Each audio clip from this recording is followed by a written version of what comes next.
Gauff. He is usually so even-keeled. I feel like she's trying to walk away from the camera there. Hold up, because now two of the biggest names in tennis are squaring up over the footage. Isak straight up blasted tournament coverage, saying it treats players more like zoo exhibits than elite competitors.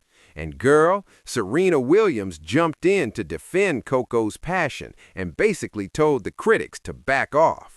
You won't believe how fast this is spiraling, with the backlash over that privacy breach exploding and nobody pulling punches. So here's the real question. Should tournaments stop packaging athletes like reality TV characters, or is non-stop surveillance just the price of being a pro in 2026? There's no cameras. Yeah, I kind of feel like I have a thing with the broadcast. I feel like certain moments, the same thing happened to Irina after I played her final US Open. I feel like they don't need to broadcast. I tried to go somewhere where I thought there wasn't a camera because I don't necessarily like breaking rackets, but I lost 1 and 2. I broke 1 racket on quarters, I think, or round of 16 of French Open, I think. And I said I would never do it again on court because I don't feel like that's a good representation. But yeah, I tried to go somewhere where they wouldn't broadcast it. But obviously they did. So yeah, maybe some conversations we can be had because I feel like at this tournament, the only private place we have is the locker room. Coco Gauff. Coco Gauff was desperately trying to get some privacy after getting completely rocked in the Australian Open quarterfinals. She intentionally slipped into a quiet section of the stadium tunnels, away from fans and cameras, just so she could smash her racket and let that frustration out without it becoming a whole scene. But hold up, the tournament filmed her anyway, aired the clip on TV and social media, and turned what should have been a private release into straight-up viral content. Now, Iga Swiatek and Serena Williams are stepping in to defend her, and their words are absolutely savage toward tournament organizers, who seem more focused on clicks than player well-being. So let's start with Iga, because her quote, pure fire. The question is like, are we tennis players or are we like animals in the zoo where they are observed like even when they poop? After she lost in the quarterfinals to Elena Rybakina, the mic went straight in her face. She was asked about the whole Coco situation and the non-stop surveillance players deal with at these tournaments. And listen to this, her response was, are we tennis players or are we animals in a zoo being watched every second, even during the most private moments? That's not diplomatic. That's not polished, carefully scripted PR talk. That's a straight-up accusation that tournaments are treating athletes like captive exhibits, observed for entertainment with zero respect for privacy or dignity.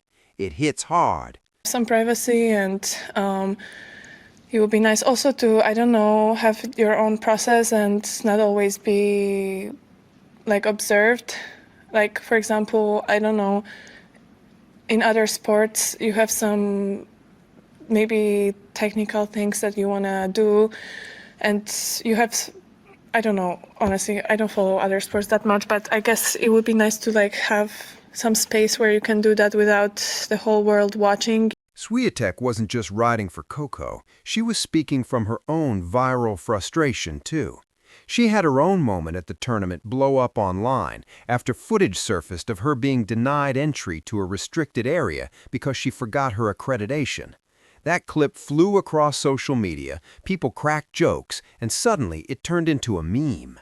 And hold up, Swiatek made it very clear she understands media duties come with the job, but being turned into a joke isn't part of the contract. She's drawing a hard line between fair media access and being used as content for clicks without consent. The zoo comparison actually fits perfectly because that's exactly what's happening. Tournaments have cameras everywhere, recording every second, even when players are clearly trying to disappear. Then that footage gets pushed out like entertainment, as if athletes are on stage 24/7, instead of being real humans processing intense emotions. Swiatek calling this out publicly matters because she's world number 2, one of the biggest names in tennis, and she's not scared to challenge how tournaments operate. Now let's talk about Serena Williams, because her defense of Coco hits just as hard, but in a totally different way. Serena tweeted, "Passion, caring matters. Nothing wrong with hating to lose." That's validation coming from arguably the greatest player of all time. Serena is saying Coco's reaction was completely normal and justified. The frustration, the anger, the racket smash, none of that is out of bounds when you care deeply about winning. There's nothing wrong with it, and it definitely shouldn't be turned into viral content without consent. But Serena didn't stop there. She added a playful twist by joking that she could teach Coco how to destroy a racket in one swipe, Serena style. That's Serena owning her own history, normalizing emotional reactions, and reminding everyone that passion is part of elite competition. She's defending Coco while also calling out how badly the tournament handled the situation, and the message couldn't be clearer. The issue isn't Coco's reaction. The issue is filming it without permission and broadcasting it to millions. The weight of Serena defending Coco cannot be overstated. Serena Williams endured more scrutiny, criticism, and invasive coverage than almost any athlete ever. Her emotions, celebrations, reactions, everything was dissected. And now she's using her platform to protect a younger player facing the same violations. That's powerful. That's influence being used to push change and shield the next generation. Now let's rewind to what actually happened with Coco, because context matters. She lost to Elina Svitolina 6-1, 6-2 in just 59 minutes. That wasn't a loss, that was a demolition. She finished with 3 winners and 26 unforced errors, which is a nightmare at a Grand Slam quarterfinal. After something that brutal, of course she was frustrated. Of course she needed somewhere to let it out. So she walked off the court fast, found what she believed was a secluded tunnel area, specifically away from fans and kids, and smashed her racket on the floor. She later explained her thinking. "I tried to go somewhere they wouldn't broadcast it, but obviously they did. I feel like at this tournament, the only private place we have is the locker room." She made a conscious effort not to cause a public scene. She thought about the optics, thought about young fans watching, and still her moment was taken and turned into content without consent. What makes this even worse is that Coco pointed out this exact thing already happened to Aryna Sabalenka. After Sabalenka lost the US Open to Coco, she was crushed and went looking for privacy to process that pain. And listen to this, the cameras tracked her down and aired her emotional breakdown. So no, this isn't a one-off moment. This is a pattern of tournaments choosing content over player privacy, and players are officially tired of it. The fact that 2 of the biggest names in tennis, a current world number 2 and arguably the greatest player ever, are openly criticizing tournament operations tells you how serious this has become. These aren't unknown players venting with no leverage. These are global superstars using their platforms to demand change. When Swiatek compares tournaments to zoos and Serena backs passionate reactions while calling out how they're handled, organizers should be paying attention. But will they actually change anything? Probably not, because there's too much money tied up in behind-the-scenes content. Those viral clips fuel engagement, boost social interaction, and drive viewership. As long as that remains true, tournaments will keep rolling cameras everywhere because profit outweighs player privacy. The only real way this stops is if players collectively push back, and that's unlikely because most players don't have enough power to do that without risking their relationships with tournaments. Serena's joke about teaching Coco how to properly destroy a racket was funny, but it carried a serious message. Serena smashed plenty of rackets during her career. She had emotional reactions to losses, and she's still widely considered the greatest of all time. Those moments never hurt her legacy. They highlighted her competitive fire. Coco doing the same thing shouldn't be treated differently just because cameras caught it and decided to air it without her consent.